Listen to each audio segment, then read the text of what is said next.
आज की इस स्पर्धा का विषय है विद्यार्थी एवं शिक्षक का मानसिक स्वास्थ्य अथवा आरोग्य। आज के इस संगणकीय दौर में एक दूसरे के मानसिक स्वास्थ्य का ध्यान रखना बहुत आवश्यक है। समाज में जो निरंतर परिस्थितियां बदल रही है उसमें विद्यालय में कार्यरत शिक्षक तथा पढ़ाई लिखाई करने वाले छात्रों के मानसिक स्वास्थ्य का ध्यान रखना बहुत आवश्यक है। दुनिया भर में जो परिस्थितियां बन रही है उस परिस्थिति में सबसे ज़्यादा प्रताड़ित और सबसे ज़्यादा शोषित जो वर्ग पाया जा रहा है उसे हम छात्र वर्ग कहते हैं। क्योंकि आधुनिक इस परिस्थिति में छात्रों ने क्या करना चाहिए, कैसे करना चाहिए, भविष्य में क्या क्या योजनाएं वे कर सकते हैं, क्या क्या उनके आगे भवितव्य है, इस बात की जानकारी के साथ साथ कंप्यूटर में या मोबाइल में जो तरह तरह के अनावश्यक चीज़ें आ रही है उसके द्वारा छात्र बहुत प्रताड़ित हो रहा है, उसका ध्यान भटक रहा है। अनगिनत आने वाली तरह तरह की नई नई रील्स जो आ रही है उसमें बच्चे अपना समय बहुत ज़्यादा बर्बाद कर रहे हैं। तो उस सब से उनको बाहर निकालने के लिए उनके मानसिक स्वास्थ्य का ध्यान रखना हमें बहुत आवश्यक है। परिवार के सदस्यों की भी जिम्मेदारी है, जैसे माता पिता भाई बहन, अगर दादा दादी घर में हैं उनकी भी जिम्मेवारी बनती है कि वे अपने घर के जो छोटे सदस्य हैं या बड़े सदस्य हैं उनके मानसिक स्वास्थ्य की ओर ध्यान दें।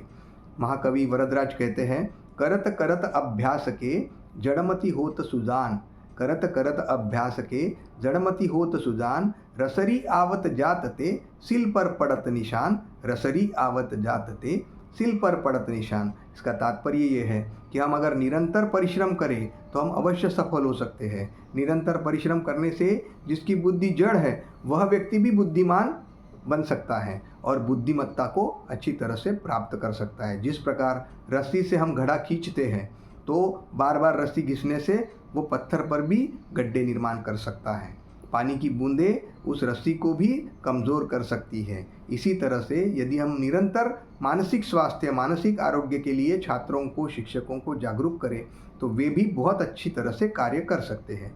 अब मुख्य समस्या ये है कि आज के युग में किसी के पास किसी के लिए समय नहीं है। तो विद्यालय की जो समय सारणी होती है जिसे हम टाइम टेबल कहते हैं, उस टाइम टेबल में हम एक कार्य कर सकते हैं कि छात्रों के लिए कम से कम 40 मिनट का एक पीरियड ऐसा रखेंगे जिसमें केवल वातावरण को अच्छा करने के लिए उनके साथ वार्तालाप होगा, उनसे निजी प्रश्न पूछे जाएंगे और समाज में वे क्या करते हैं, विद्यालय से घर जाने के बाद उनका दिनक्रम कैसा है, उनका घर में माता पिता के साथ बर्ताव कैसा है, समाज में आसपास के जो उनकी मित्र मंडली है उनके साथ उनका व्यवहार कैसा है, वे क्या बातचीत करते हैं, किस खेल में उनकी रुचि है, इन सब बातों को हम बहुत प्रेम पूर्वक खेल खेल के माध्यम से भी पूछ सकते हैं। समय समय पर हमें उन छात्रों के लिए चिकित्सक की भूमिका भी निभानी पड़ेगी। उदाहरण के स्वरूप अगर हम जानना चाहें, यदि हमें कोई बीमारी होती है, सर्दी खांसी बुखार होता है तो हम डॉक्टर के पास जाते हैं। यदि हम चिकित्सक के पास गए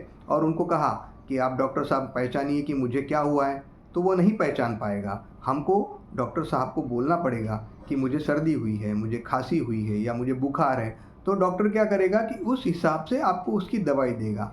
तो आज शिक्षक को भी एक चिकित्सक बनने की आवश्यकता है और चिकित्सक बनकर कक्षा में वो बहुत प्रेम पूर्वक छात्रों के साथ वार्तालाप करके उनको पूछ सकता है कि उनकी क्या समस्या है, कौन से विषय में उनको क्या तकलीफ है। इससे हम धीरे धीरे धीरे छात्रों के साथ मित्रतापूर्ण वातावरण के साथ उनके भीतर जो आत्मविश्वास है उसको हम जागरूक करेंगे।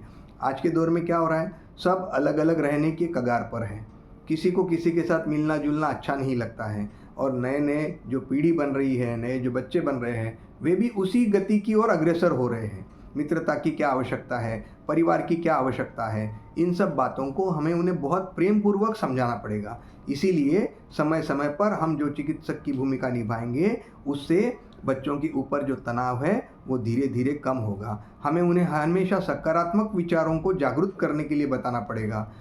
चर्चा के द्वारा ही हम इन सारे सकारात्मक विचारों को उनके अंदर प्रेरित कर सकते हैं। अंत में यही मैं कहना चाहूँगा, शिक्षक, छात्र तथा अभिभावक ये सारे लोग अपनी अपनी जिम्मेदारियों को समझें, अपने अपने आसपास के वातावरण में इस तरह के चर्चा सत्र को प्रारंभ करें और समाज की व्यवस्था सुधारने में तथा देश को बहुत आगे ले जाने में अपना योगदान दें। एक दूसरे की करे सहायता होगा जन कल्याण, एक दूसरे की करे सहायता होगा जन कल्याण, शिक्षक छात्र स्वस्थ होंगे, होगा अवश्य नवनिर्माण, होगा अवश्य राष्ट्र नवनिर्माण। धन्यवाद।